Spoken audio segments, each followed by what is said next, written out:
বাংলাদেশের তিস্তা প্রকল্পে অর্থায়নের জন্য ভারত আগ্রহ প্রকাশ করেছে বলে জানিয়েছেন পররাষ্ট্রমন্ত্রী ডক্টর হাসান মাহমুদ। ভারতের পররাষ্ট্র সচিব বিনয় মোহন কোয়াত্রার সঙ্গে বৈঠক শেষে সাংবাদিকদের এ তথ্য জানান তিনি। বৈঠকে বাংলাদেশিদের জন্য ভারতীয় ভিসা সহজ করা ও সীমান্ত হত্যার বিষয় নিয়েও আলোচনা হয়েছে। জুনায়েদ আল হাবিবকে সাথে নিয়ে রিপোর্ট করছেন তামজিদ সুমন।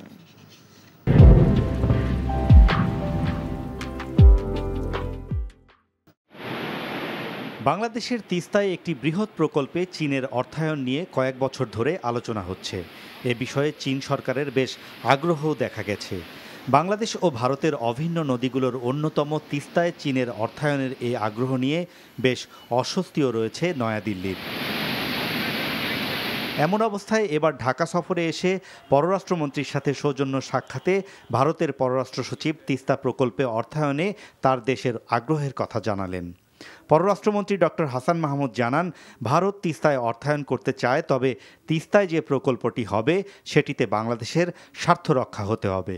তিস্তায় আপনারা জানেন যে আমরা একটি বৃহৎ প্রকল্প নিয়েছি, তো ইন্ডিয়া সেখানে ফিন্যান্স করতে চায়। তা আমি যেটা বলেছি সেটি হচ্ছে এই তিস্তা যে প্রকল্পটি বাস্তবায়ন করা হবে সেটি আমাদের নিড অনুযায়ী হতে হবে, আমাদের নিড যাতে ফুলফিল হয় সেভাবে হতে হবে। তিস্তায় চীনও অর্থায়ন করতে চাচ্ছে। এই প্রসঙ্গে বাংলাদেশের অবস্থান জানতে চাইলে পররাষ্ট্রমন্ত্রী বলেন, আপাতত ভারতের প্রস্তাবের বিষয়ে আলোচনা চলছে। বাংলাদেশিদের জন্য ভারতীয় ভিসা জটিলতা নিয়েও আলোচনা হয়েছে। মন্ত্রী বলেন, বাংলাদেশে তারা তাদের সক্ষমতা বাড়াতে আরও লোকবল নিয়োগ করেছে। তারা আরও তাদের এখানকার ক্যাপাসিটি বাড়ানোর জন্য তারা আরও সেখানে লোকবল নিয়োগ করছেন এবং ইনোভেটিভ কোনো সিস্টেম ইনভেন্ট করা যায় কিনা।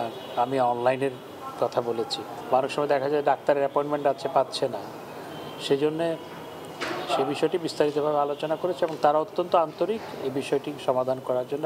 সীমান্ত হত্যা নিয়ে বিনয় কোয়াত্রার সঙ্গে বিস্তারিত আলোচনা হয়েছে জানিয়ে মন্ত্রী বলেন, প্রাণঘাতী নয় এমন অস্ত্র ব্যবহারের উপর গুরুত্ব দেওয়া হয়েছে, যাতে সেখানে জিরো ক্যাজুয়ালিটি হয়।